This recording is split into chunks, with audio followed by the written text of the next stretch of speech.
Alhamdulillahi Rabbil Alamin. Wassalatu wassalamu ala man la nabiyya ba'da. Nabiyyina Muhammad sallallahu alayhi wa sallam wa ala alihi wa sahabatihi wa tabi'ina lahum bi ihsanin ila yawmiddin. Wa ba'd. Toutes les louanges appartiennent à Allah subhanahu wa ta'ala, le Seigneur des mondes, le tout miséricordieux, le clément. Le salut d'Allah sur le prophète Muhammad sallallahu alayhi wa sallam, sur sa famille et ses nobles compagnons, ceux qui ont suivi, ceux qui suivent et ceux qui suivront la droiture jusqu'au jour dernier.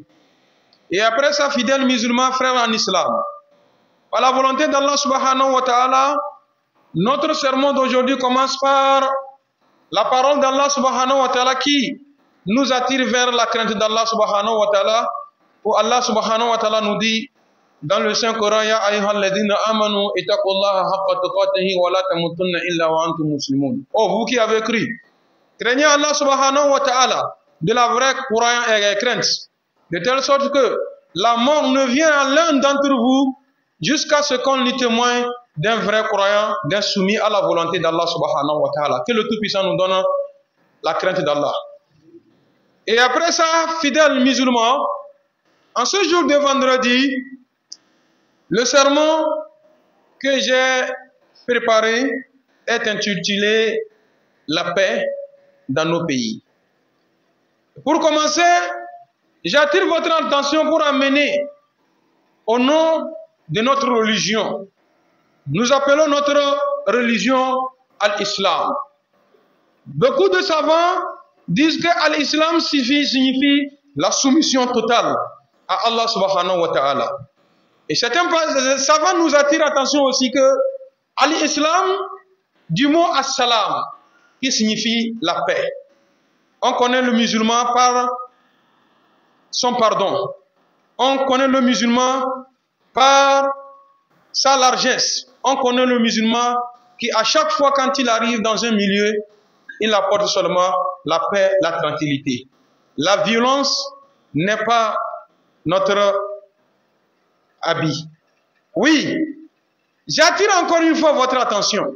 Au début des terrorismes, des criminalités un peu partout dans le monde, lorsque quelqu'un veut commettre un forfait, se cache derrière l'islam, peut-être il veut déclencher une bombe, il dit Allahu Akbar. Bim, il tue beaucoup de personnes. Et au début, c'était mal compris par des gens. À toute personne qui veut maintenant accuser dans le monde entier, c'est le musulman qui est mis sur le banc des accusés. L'islam était indexé comme une religion de violence. Jusqu'à même d'autres même remontent à l'histoire de la religion islamique, que l'islam a été propagé par l'épée, par la violence. Non. Les musulmans dans le monde, qu'Allah subhanahu wa ta'ala augmente encore de bénédictions sur vous. Vous avez prouvé par votre sagesse, par votre bienfait, envers des gens. Aujourd'hui, les défenseurs de la religion islamique ne sont pas des musulmans. Aujourd'hui, quand ils traitent de l'islam, de terrorisme, c'est un non-musulman qui va se lever et dire non. Non et non. Les musulmans ne sont pas des terroristes. Les musulmans ne sont pas des gens de violence. L'islam a toujours prôné la paix. Je me rappelle une année, nous étions allés à la correction du probatoire. Je suis rentré pour récupérer la copie. Entre nous enseignants, il y avait des blagues et amusements. Il y avait un monsieur qui était assis. En même temps, il y avait des messieurs qui étaient assis. L'un d'entre eux a dit, hey, djihadiste. À cause de ma barbe, on m'appelle djihadiste. L'autre m'appelait Beladen.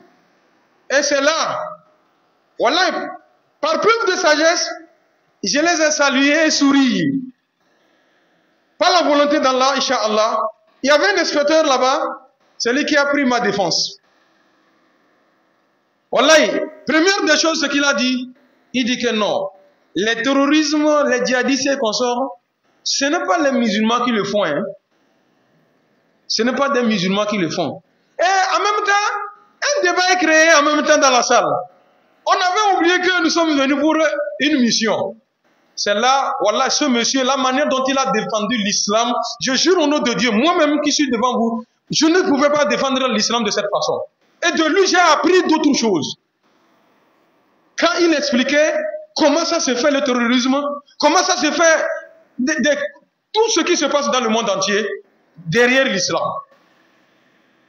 Voilà, il a défendu l'islam. Et alhamdulillah, tous ces professeurs et inspecteurs qui étaient présents, voilà, tout le monde était convaincu, ils étaient très fiers. Et pour sortir, ils m'ont présenté leurs excuses. Ah, Barbu, tu nous excuses, hein? J'ai dit non, il n'y a pas de problème, alhamdulillah. Une fois encore, moi je suis un fan de football. Je suis allé au stade ici, au municipal de Dapon, où il y avait assez de monde. Quand je rentrais en même temps, il y avait quelqu'un qui était assis, il dit que aïe, Ben Laden.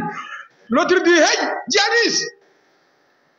En même temps, je suis allé m'asseoir au milieu de ces personnes-là qui m'ont appelé. Je les ai salués. Voilà, bizarrement, il y avait un autre monsieur derrière moi, il n'est pas musulman. C'est lui qui a pris ma défense. Il défendait l'islam. Il dit, Masha'Allah. Dieu lui-même disait dans son Coran que yuriduna liyutfi'u nurallahi bi'afwahihim wallahu mutimmu nurihi walau karihal kafirun. Il veulent éteindre la lumière de l'islam. Allah dit que moi, ma lumière ira jusqu'au bout où moi, Allah subhanahu wa ta'ala, je l'ai posé. Sur ce, frères musulmans, je reviens encore vous rappeler. Les années, à chaque année, qu'il y aura les élections, vous savez que ici, je ne fais que sensibiliser des gens sur la paix. La paix, la paix, la paix. Nos élections au Togo des années passées sont trop attachées de sang, de violence, de meurtre, de beaucoup de choses que je ne peux pas citer. D'autres même emprisonnés. Pour les élections passées, les élections présidentielles, nous avons sensibilisé nos frères et les gens ont commencé par comprendre. Mes frères, la paix, c'est un joyau recherché par beaucoup de pays dans ce monde et sans laquelle aucune réalisation n'est possible sur la terre. Je vous donne l'exemple de très près. Prenons le cas du Burkina Faso avec le terrorisme qui se vit dans ce milieu-là. Il y avait des gens qui, hier, étaient des grands commerçants, qui nourrissaient des familles, qui apportaient de l'aide à leur population. Compte tenu de cette instabilité, il y a des gens qui, hier, nourrissaient, aujourd'hui, on les nourrit dans notre ville à Dapaon ici, avec eux et leurs familles. Qu'est-ce qui a amené ça? Parce qu'il n'y a pas la paix, il n'y a pas la tranquillité, il n'y a pas la sécurité. Frères musulmans, le marché de Koundouaré, même si vous ne connaissez pas là-bas, vous avez entendu parler de Koundouaré, du marché de Koundouaré. Aujourd'hui, bon nombre de nos commerçants et commerçantes ont chuté parce que rien ne marche dans ce commerce, surtout dans ces milieux. Nous avons des chauffeurs. Chaque jour de ces marchés-là, ils disent Alhamdulillah. Aujourd'hui, nous avons des voitures qui sont garées plus d'un mois, qui ne bougent plus. Quand vous leur demandez, ils disent que l'instabilité de l'autre côté ne nous permet pas de voyager. Vous-même, vous voyez ce qui se passe. Qu'est-ce qui a manqué? C'est la paix. Et quand il y a la paix et la guerre, il y a l'instabilité. Attendez-vous à la famine. Quand il y a la famine, il n'y a pas de doute. C'est la mort qui va commencer par s'annoncer. La pauvreté totale. Toi, tu vis avec ta famille, difficilement tu arrives à joindre les deux bouts. Malheureusement, quelqu'un vient encore s'ajouter sur toi. Et ton salaire n'est pas augmenté. Quelqu'un ne t'apporte pas de l'aide. Est-ce que nous pouvons nous en sortir? Donc sur ce, mes frères en islam, frères en Dieu, comme notre religion, son nom l'indique, la paix, je prône la paix et tout le monde doit prôner la paix. La paix dans notre pays, la paix où nous vivons. Et la paix, c'est quoi la paix? Et c'est qui la paix? La paix, ce n'est pas un objet qui est gardé ou bien qui est dans une boutique où vous pouvez faire des commandes, acheter et venir mettre dans votre pays ou bien dans votre milieu. La paix, c'est toi. La paix, c'est moi. La paix, c'est lui. La paix, c'est tout le monde. Quand tu amènes la paix, j'amène la paix, il amène la paix, c'est la paix. J'ai dit, nous préférons vivre avec la famine, avec la tranquillité, que de vivre dans l'aisance, dans la guerre. Parce que tu as tout ton argent, tu as tout, mais tu ne peux pas réaliser. Il n'y a pas la paix. On a beaucoup tué. Les gens sont morts lors des élections. C'est beaucoup d'argent qu'on a investi dedans. Mais il est grand temps que nous, population, qui n'avons pas de parti, nous n'avons pas créé un parti, nous sommes seulement des partisans. Mais nous mourrons. Les chefs des partis, ils sont encore vivants. Et chaque année, c'est ce qui se passe. Il n'est pas grand temps que nous aussi nous réveillons. Ceux-là qui se disent opposants, ceux-là qui se disent partis au pouvoir, après les élections, entachés de sang et consorts, un jour vous allez voir ces mêmes personnes sur une même table en train de manger dans le même plat. Et en ce moment, moi j'étais déjà perdu, tu es au cimetière. En ce moment, tu as déjà perdu un membre de famille. En ce moment, tu as déjà, c'est beaucoup de choses. On ne souhaite pas cela dans notre pays. Ne dites pas que je suis en train de faire la campagne d'un parti. Loin de ça. Loin de ça. Et c'est mon droit. Et c'est mon droit de vous parler de la paix. C'est mon droit de vous parler. C'est avec cette paix que nous avons pu nous réunir ici sur cette place pour essayer de parler de l'islam. De parler de Dieu. De pouvoir faire la prière. Sur ce, mes frères, en islam, cette paix doit être recherchée par tous et par toutes, par tous les moyens. Les élections, ce n'est pas la fin de la vie. Allah subhanahu wa ta'ala sait où il met sa royauté. Et le temps de Dieu, c'est le meilleur temps. La décision de Dieu, c'est la meilleure décision. Juma Kouafaï du Sénégal, est-ce qu'il a rêvé un jour être à la tête du pays? Jamais. C'est le destin. Et le destin de ce pays, Inch'Allah, se trouve dans les mains d'Allah subhanahu wa ta'ala. Celui qui est au pouvoir, qu'est-ce qu'il cherche? Il cherche toujours à améliorer ce pays. Celui qui est à l'opposition fait des efforts aussi pour améliorer les conditions de vie de ce pays. Et moi, ma prière est tout simplement que ceux-là qui sont au pouvoir, si c'est eux, Allah subhanahu wa ta'ala tout nous a destinés pour qu'ils vont nous gouverner, Allah subhanahu wa ta'ala introduit notre pitié dans leur cœur. Qu'Allah subhanahu wa ta'ala introduise notre pitié dans leur cœur. Qu'il les accorde une meilleure vision. Qu'Allah subhanahu wa ta'ala les accorde une meilleure vision. Entre-temps, nous pensons que les maudire, c'est la solution. Non. Prions plutôt des bonnes choses pour eux. Parce que quand Allah subhanahu wa ta'ala met à votre tête un maudit, il va piétiner sur vous sans pitié. Parce que quelqu'un maudit, c'est quelqu'un qui n'a pas de pitié. Et c'est quelqu'un qui n'a pas la pitié d'Allah subhanahu wa ta'ala. Donc nous ne sommes pas la solution de les maudire. La solution est tout simplement compris pour eux que le Tout-Puissant les donne une meilleure vision. Jusqu'à Allah subhanahu wa ta'ala va faire son miracle. Mais toujours dans la malédiction, ils seront toujours maudits. Et Allah subhanahu wa ta'ala va faire que de telle sorte qu'ils n'ont plus notre pitié dans le cœur. Et wallah, ils vont toujours piétiner sur nous le temps que Dieu veut.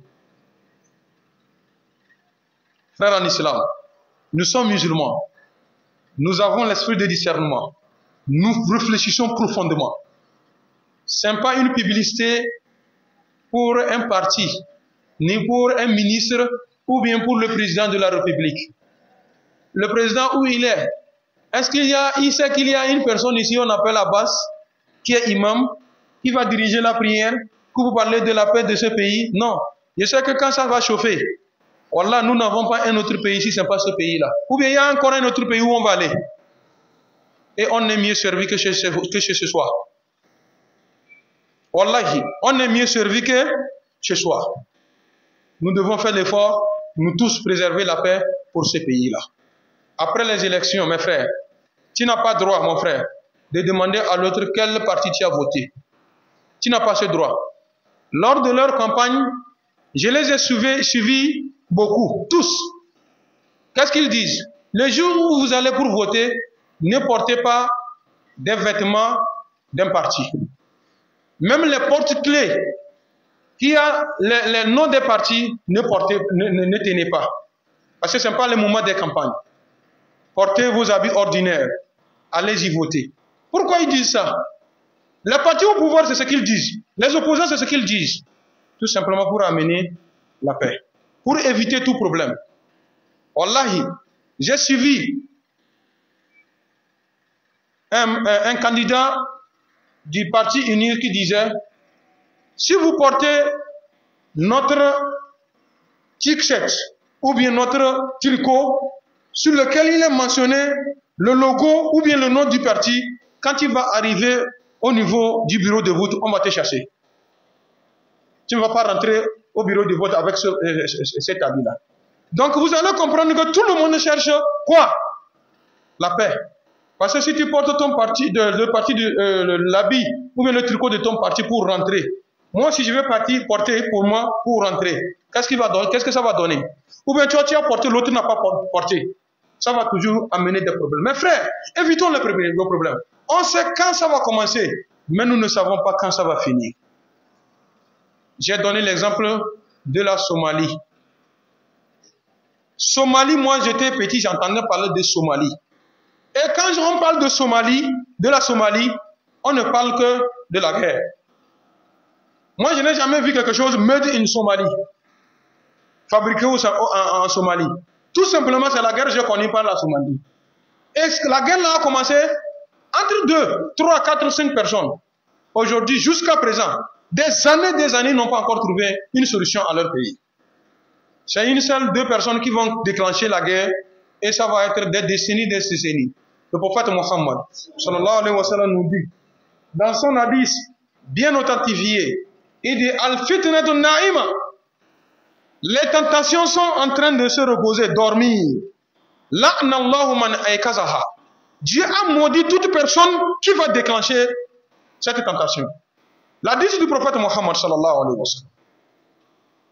Sur ce, je vous donne l'exemple en Somalie, ce qui s'est passé. En Somalie, quand il y a la guerre, je disais, il y aura la faim, la famine. La famine va gouverner. Et quand vous avez la famine, vous ne pouvez pas dormir. Vous n'avez pas la paix du cœur. L'organisme même n'est pas en paix. Vous avez besoin des produits, des médicaments, de la nourriture, de l'aide de l'extérieur. Je vous dis en Somalie, pendant la guerre, l'aide humanitaire est arrivée. On a amené du riz partagé aux gens. Et on ne peut pas servir à tous et à toutes. Un monsieur était à quelque part. Il est arrivé à la maison, il a remarqué qu'il n'y avait personne à la maison. Où sont partis les gens? Il dit qu'ils sont partis pour trouver de la nourriture. Il avait son fusil, parce que là-bas, là, tout le monde se promène avec son fusil. Il avait son fusil au cou. Il a pris la route pour aller chercher de la nourriture. Arrivé, tout est déjà fini. Il dit que, ouais, comment c'est chaud là, moi je vais partir produire? Non. Le fusil qu'il avait sur lui, il a tiré comme. Il a emmené le fusil sur lui. Il y avait une femme qui transportait un sac de riz. Il y avait un bébé au dos. Il a levé son fusil. Pim. Celle-ci là, je vais la tuer. C'est une femme. Et prendre la nourriture, aller nourrir ma famille. La femme est tombée. Il a couru pour aller prendre le sac de riz amené à sa femme et ses enfants. Il est arrivé, la femme qu'il a tiré sur elle, c'est sa femme. L'enfant qu'on portait, c'était son enfant. Qui a mené ça? La guerre. Plus jamais ça dans nos pays. Mes frères, nous ne sommes pas là nous ne sommes pas venus pour mourir inutilement. Nous avons une mission. Donc évitons la guerre, prenons la paix. Je termine mon sermon toujours en Somalie. Une dame était dans sa chambre. Les fusils, ça tournait seulement. Pim, pim, pim, pim. À un moment donné, c'était comme c'est proche de sa maison que ça tirait. Il y avait une balle perdue qui est passée sur le toit de sa chambre. Ça a troué la tôle transversée de l'autre côté. Elle se dit que, ouais, si l'homme reste ici, c'est la mort qui l'attend. Elle avait déjà un nouveau-né. Il y avait un chien qui était à côté de son nouveau-né. Donc elle s'est préparée. En même temps, elle vient soulever. Elle met au dos, elle met le paille. Elle prend la route de la brousse. Wata, wata, wata, pour gagner la vie, sa vie et la vie de son bébé. Elle est arrivée au milieu de la brousse. Elle dit que la manière dont j'ai secoué l'enfant là, il faut que je vais voir si l'enfant là n'est pas blessé et je vais l'allaiter. Elle tire comme ça pour enlever. Elle a laissé l'enfant dans la chambre, c'est le chien, elle a pris mettre dehors. Elle ne peut plus revenir prendre son enfant. Quand on parle de la paix, beaucoup d'entre nous se disent que non, il faut qu'il y ait la guerre avant que ça va s'arranger. Au Sénégal, il n'y a pas eu la guerre. Il y a eu changement. Des pays, bon nombre de pays que nous avons connus, il n'y a pas eu la guerre. Mettons toujours la paix, prenons la paix, le pardon, la tolérance, le vivre ensemble. Masha'Allah. Wa ma zalika ala Allahi bi aziz. Si Allah subhanahu wa ta'ala remarque que c'est comme ça nous sommes, Allah va avoir pitié de nous et il va mettre la pitié dans le cœur de nos dirigeants. Un bon matin, nos dirigeants vont dire que bon, aujourd'hui, eux-mêmes veulent nous laisser le pouvoir. Mais est-ce que nous sommes prêts pour les pardonner? Je vous demande, nous sommes prêts pour les pardonner? Voilà. Et lui aussi regarde ça là. Ah, si c'est ça, je vais mourir au pouvoir. Tout ceci là, c'est un jeu. Mais si nous-mêmes, nous sommes déjà des gens de paix, de tranquillité, de pardon, Allah subhanahu wa ta'ala viendra faire la paix à notre place. Sabitna ala l'imam. Wa tawaffana ma labura. Ya zal jalal wal ikram. J'ai beaucoup abusé de votre temps, pardonnez-moi, Inch'Allah, parce que c'est l'occasion. Lundi, c'est les élections. Nous souhaitons que chacun de nous fasse des efforts. Quand ça se passe très bien, après les résultats, nous voulons aussi que ça soit le jalal wal ikram. Inna Allah wa malaikatahu yusalluna ala nabi. Ya ayyuhallazina amanu sallu alayhi wa sallimu taslima. Subhana rabbika rabbil izzati amma yasifun. Wa salamun ala al-mursalin. Walhamdulillahi rabbil alamin.